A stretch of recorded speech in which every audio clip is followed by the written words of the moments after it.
Yesterday, I put up the video on the unboxing and the specifications and the details of the new NSR Lola.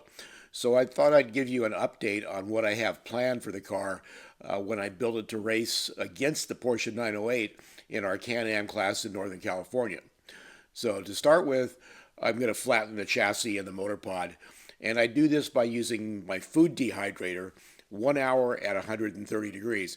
This works great for NSR chassis. I don't find it works very well for other brands of chassis. They require a higher temperature.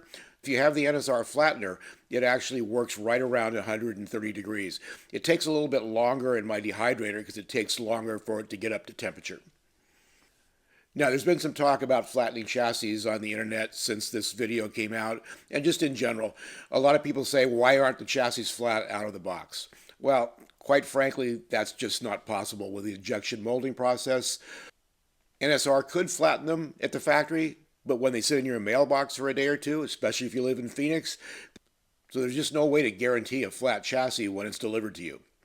That being said, the average racer doesn't need to do this. These cars run great with the chassis the way they are out of the box, like any other NSR car does. However, if you're racing at the highest level, to get that last tenth of a second out of a car, this is one of the things you may need to do, is flattening the chassis and the motor pod. So here's the chassis and the motor pod being prepared for assembly. And you may have noticed that the body's been stripped. So I took everything off the body. I'm going to repaint it. The pink color, as I said in my video, is not bright enough for me. In person, it looks pinker than it does in the video, but it's still not a very bright pink. So I've decided to change it. And with NSR cars, they're very easy to remove all the detail parts, the interior, and so forth. I just use a Dremel 100 carving bit and very, very gently apply the bit to the piece that you need to remove. It's very easy to overdo this and basically ruin the piece you're trying to remove.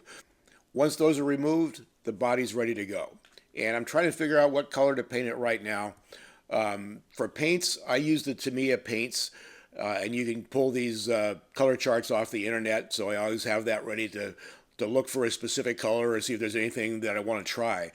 And Tamiya, in my opinion, makes the best paints for plastic models, which is essentially what these are. Make sure you get the paint for plastic models, not the paint used for Lexan bodies in RC cars.